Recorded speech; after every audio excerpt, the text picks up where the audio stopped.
Assalamualaikum warahmatullahi wabarakatuh.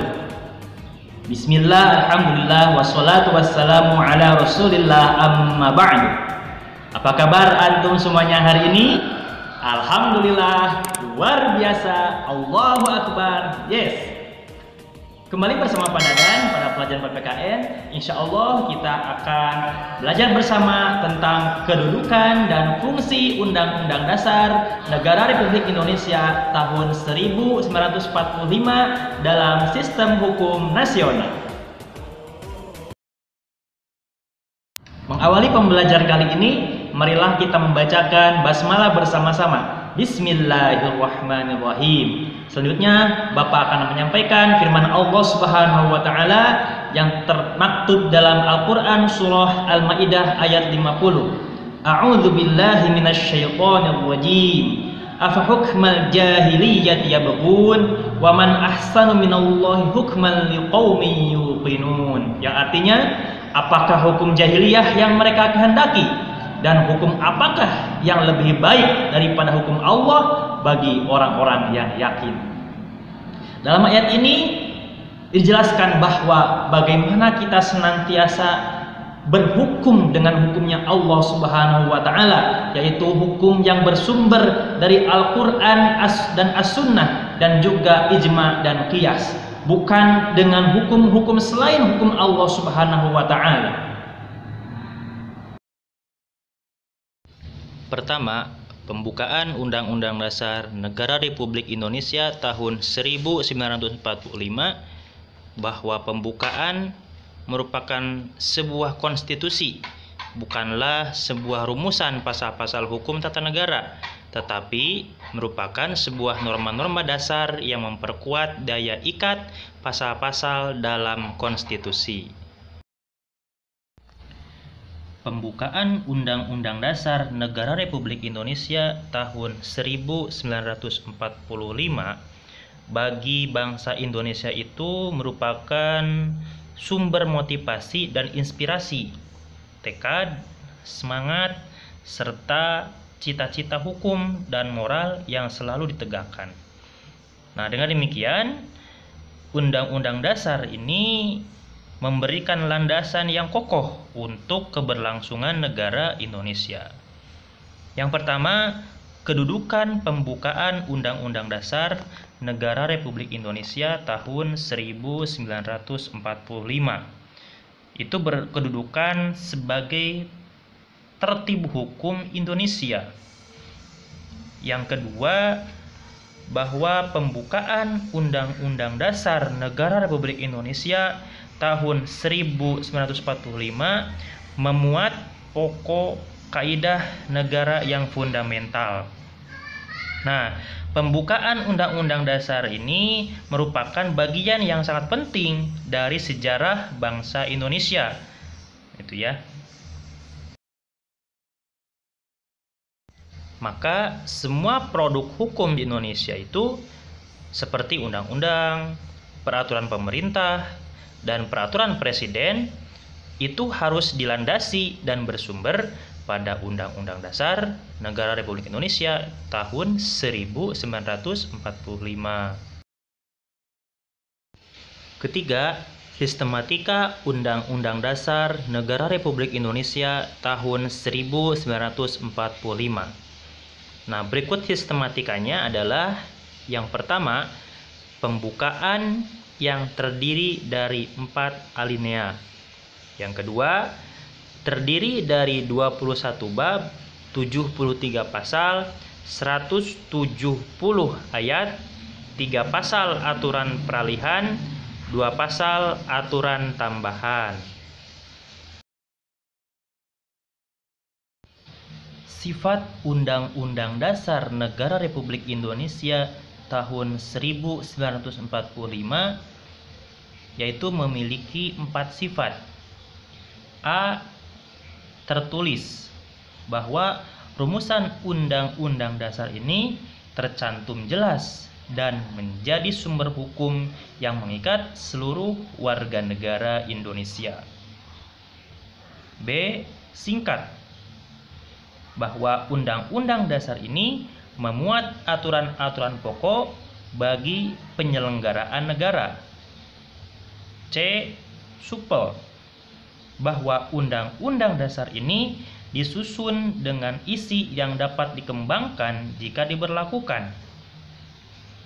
D. Rigid, bahwa Undang-Undang Dasar ini merupakan hukum tertinggi dibanding peraturan lainnya dan memerlukan cara khusus dan istimewa untuk merubahnya.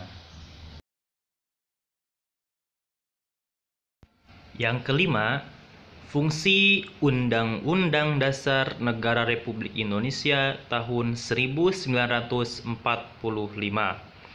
Berikut beberapa fungsi Undang-Undang Dasar tersebut. Yang pertama, sebagai hukum dasar, bahwa Undang-Undang Dasar ini merupakan sumber hukum tertulis.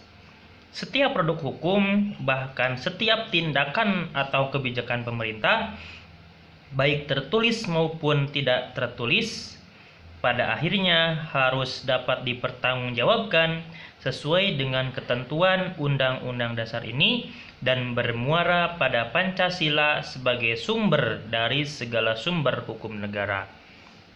Yang kedua, sebagai alat kontrol. Undang-Undang Dasar ini menjadi pengontrol atas kesesuaian antara norma hukum yang lebih rendah dan norma hukum yang lebih tinggi. Yang ketiga, sebagai pengatur. Undang-Undang Dasar ini menjadi pengatur tentang cara kekuasaan negara itu disusun, dibagi, dikelola, dan dilaksanakan. Yang keempat, sebagai alat penentu. Undang-Undang Dasar ini menjadi penentu dari hak dan kewajiban seluruh warga negara, termasuk para aparat negara. Selanjutnya, bagian C, kedudukan peraturan perundangan dalam sistem hukum nasional. Pertama, peraturan perundangan dalam sistem hukum nasional. 1. Undang-Undang Dasar Negara Republik Indonesia tahun 1945. Kedua, ketetapan Majelis Permusyawaratan Rakyat atau MPR. Yang ketiga, undang-undang atau peraturan pemerintah pengganti undang-undang. Keempat, peraturan pemerintah atau PP. Yang kelima, keputusan presiden. Yang keenam, peraturan daerah provinsi. Yang ketujuh, peraturan daerah kabupaten atau kota. Selanjutnya, yang kedua, sifat dan ciri-ciri serta arti penting peraturan perundang-undangan. 1. Merupakan peraturan yang tertulis. Kedua, dibentuk, ditetapkan, dan dikeluarkan oleh lembaga negara atau pejabat yang berwenang. Yang ketiga, merupakan norma hukum atau aturan yang mengatur pola tingkah laku. Yang keempat, mengikat secara umum dan menyeluruh. Selanjutnya, 3. Melaksanakan dan mempertahankan Undang-Undang Dasar Negara Republik Indonesia tahun 1945. Nah, melaksanakan dan mempertahankan Undang-Undang Dasar ini dapat dilakukan di 3 tempat. Yang pertama, di lingkungan sekolah, yakni dengan cara 1. Belajar dengan serius dan sungguh-sungguh agar dapat mewujudkan tujuan negara, yaitu mencerdaskan kehidupan bangsa. 2. Bersikap jujur dan sopan kepada Bapak Ibu guru serta seluruh warga sekolah agar dapat tercipta kedamaian.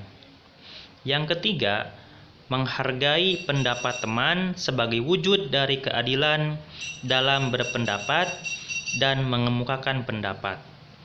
Yang keempat, berteman dengan siapa saja tanpa membedakan agar tidak memunculkan permusuhan dan perkelahian.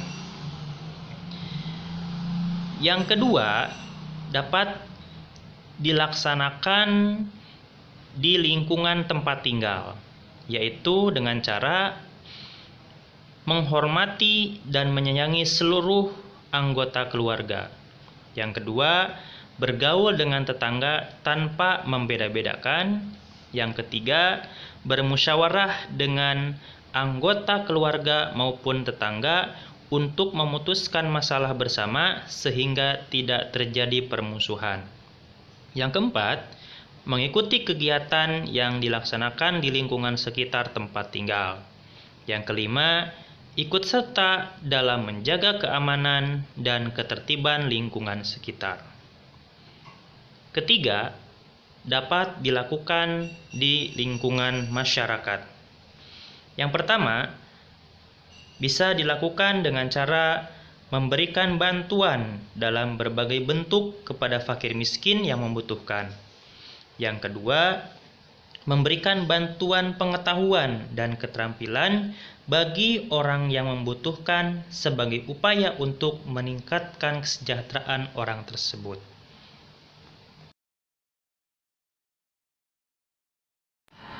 Di akhir pembahasan ini, Bapak ingin menyampaikan pada khotimah ini adalah bagaimana kita senantiasa wajib berhukum hanya dengan hukum Allah Subhanahu wa Ta'ala, tunduk kepada hukum Allah, kemudian ridho dengan syariahnya, ridho syariah Allah diterapkan, dan kembali kepada Al-Quran dan As-Sunnah.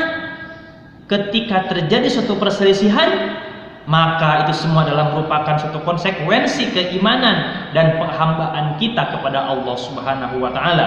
Sebagaimana Allah Subhanahu wa Ta'ala pun menyampaikan dalam firman-Nya, A'udzubillahi minasyaitonir rajim, Athi'ullaha wa athi'ur rasul wa ulil amri minkum fa in tanaza'tum fi syai'in farudduhu ila Allahi war rasul. Al-ayah. Shadaqallahul azim. Sekian materi kali ini, semoga bermanfaat. Jazakumullahu khairan. Wassalamualaikum warahmatullahi wabarakatuh.